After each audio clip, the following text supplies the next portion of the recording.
मेरे सहयोगी राजीव रंजन भी जुड़ गए हैं और साथ ही ब्रजमोहन श्रीवास्तव जी भी मौजूद हैं। राजीव, मैं आपके पास आती हूं, पहले ब्रजमोहन श्रीवास्तव जी से जवाब ले लेती हूं। ब्रजमोहन जी, देखते देखते देखिए कैसे सत्ता पलट गई, हाथ से सब कुछ फिसल गया, चाणक्य कुछ कर नहीं पाए, साथी को भी आप बचा नहीं पाए, अब क्या रह जाता है बोलने के लिए? देखिए विपिन जी, ये तो बात बिल्कुल स्पष्ट है कि शिवसेना में टूट हुई और शिवसेना के कारण ये सारी राजनीतिक परिस्थितियां उपस्थित बनी है। इसके पीछे कारण क्या है? आज भारतीय जनता पार्टी चाहे कुछ भी कहे, लेकिन हकीकत ये है कि इस पूरे दल बदल के पीछे भारतीय जनता पार्टी का आशीर्वाद है और भारतीय जनता पार्टी के नेताओं का सहयोग है। इसको खुल के इस बात से कोई बचाव नहीं कर सकता। यही कारण है कि आदरणीय देवेंद्र फडणवीस साहब मुख्यमंत्री के पद को उन्होंने स्वीकार किया। यदि भारतीय जनता पार्टी का सहयोग समर्थन ना होता इस तोड़ के पीछे, तो वो क्यों इस पद को स्वीकार करते? तो ये कहना गलत है कि भारतीय जनता पार्टी को इससे कोई लेना देना नहीं है। भारतीय जनता पार्टी जिस दिन से सरकार बनी थी 2019 में, उस दिन से लेके लगातार इस प्रयास पे थी कि किसी भी प्रकार से इस सरकार को हम किसी प्रकार से सरकार को हम हटाएं और किसी प्रकार से वहां पे दल बदल कर आए। क्योंकि भारतीय जनता पार्टी, आप देखिए कि जितने आरोप भारतीय जनता पार्टी के नेताओं ने शिवसेना के लोगों पे लगाए थे, आज बेचारे किरीट सोमैया साहब कहाँ हैं? उनका तो कोई नाम भी नहीं आ रहा। उनकी पिटाई हुई, उनकी नाक से खून बहा, रात भर थाने में भारतीय जनता पार्टी के कार्यकर्ता उनके समर्थन में नारे लगाते रहे। आज उनकी आवाज कोई सुनने वाला नहीं है। भाई आदरणीय रामचरण साहब के साथ में कई डिबेट में रहा।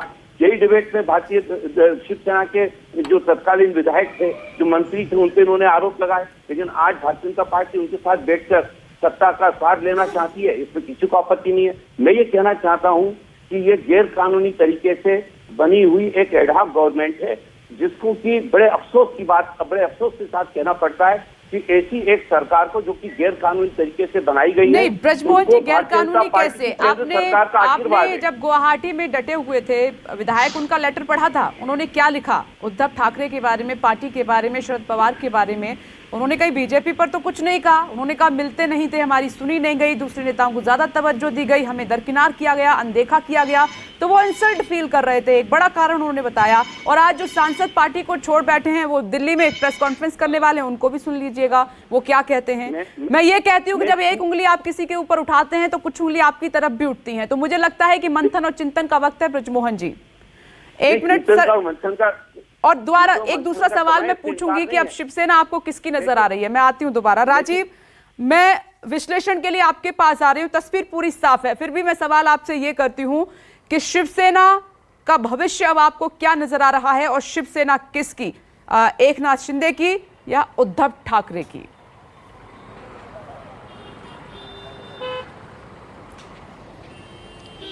देखिए विपनेश, इसमें कोई दो राय नहीं कि मुख्यमंत्री रहते हुए उद्धव ठाकरे के शिवसेना में सबसे बड़ी बगावत हुई, तो इसकी असफलता उद्धव ठाकरे की मानी जाएगी। और बागी हुए, चाहे विचारधारा की वजह से हुए, चाहे गठबंधन की वजह से हुए, या उद्धव ठाकरे की कार्यशैली की वजह से बगावत हुई, लेकिन उन बागियों को तरजीह देना, उन बागियों को मुख्यमंत्री पद देना, ये सब कुछ भारतीय जनता पार्टी ने किया है। और भारतीय जनता पार्टी ने पिछले ढाई साल पहले जो स्थिति थी, और भारतीय जनता पार्टी की जो रणनीति है कि बाला साहब ठाकरे के न रहने के बाद महाराष्ट्र में वो नंबर 1 की पार्टी हो और उसके छोटे पार्टनर की तरह से शिवसेना रहे, उस पर काम करते हुए यहाँ तक पहुँची है। देखिए अब भारतीय जनता पार्टी जो स्थिति आज आपको सामने दिखाई दे रही, चुनाव आयोग से लेकर ये चुनाव आयोग शिंदे गुट जाएगा। और जिस तरह की स्थिति भारतीय जनता पार्टी की, मुझे लगता है कि रणनीति होगी कि अब उद्धव ठाकरे को उनकी पार्टी में ही मार्गदर्शक मंडल में भेज दिया जाए। एक शेर है भारतीय जनता पार्टी का, अगर उद्धव ठाकरे से रिश्ते पर शेर मैं कहूँ कि लगा के देख जो भी हिसाब आता हो, घटा के तू मुझे गिनती में रह नहीं सकता। उद्धव ठाकरे को ये नसीहत देने में कि भारतीय जनता पार्टी के साथ अगर गठबंधन नहीं है आपका, तो फिर आपका भी अस्तित्व खतरे में है, ये संदेश देने में अभी तक भारतीय जनता पार्टी कामयाब रही है। लेकिन इसमें एक पेच है विपनेश, दूसरे जगह की पार्टियों से शिवसेना बिल्कुल अलग पार्टी है। आप शिवसेना तभी बना सकते हैं जब उसमें ठाकरे टाइटल जुड़ा हो। आप ठाकरे से बगावत करके ये नहीं कह सकते कि ये ठाकरे की पार्टी नहीं है।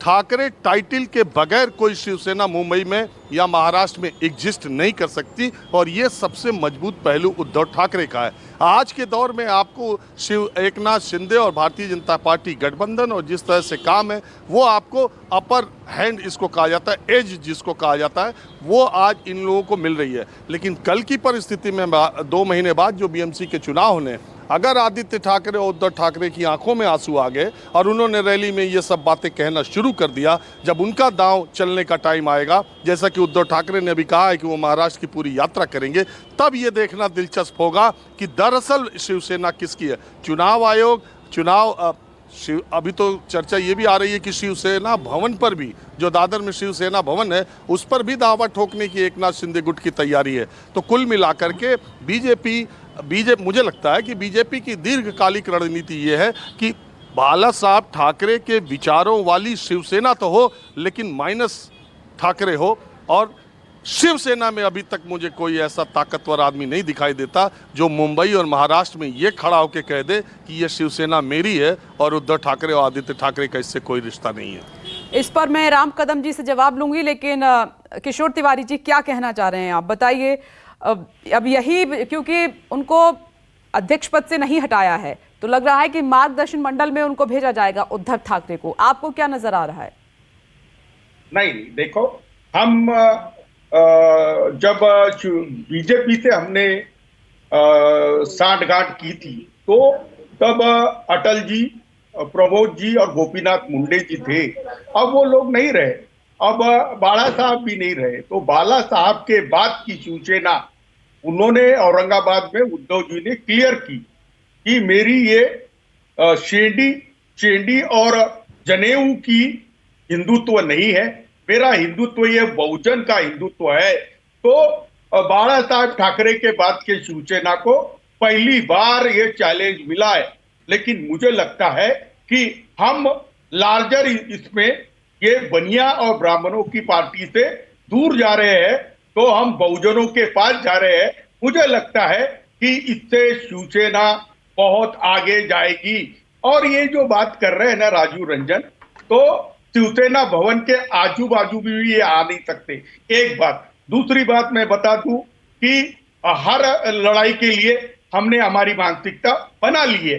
सांसदों को जाना है चले जाए, और विधायकों को जाना है चले जाए, जनता में जाएंगे, नए चेहरे बताएंगे। अब ऐसे सांसद या ऐसे विधायक क्या काम के जिन पर 5,000 करोड़ 13,000 करोड़, और राम कदम जी जो लोगों पे आपने भ्रष्टाचार के आरोप लगाए वही तो सारे पैकेज में आपने ले लिए।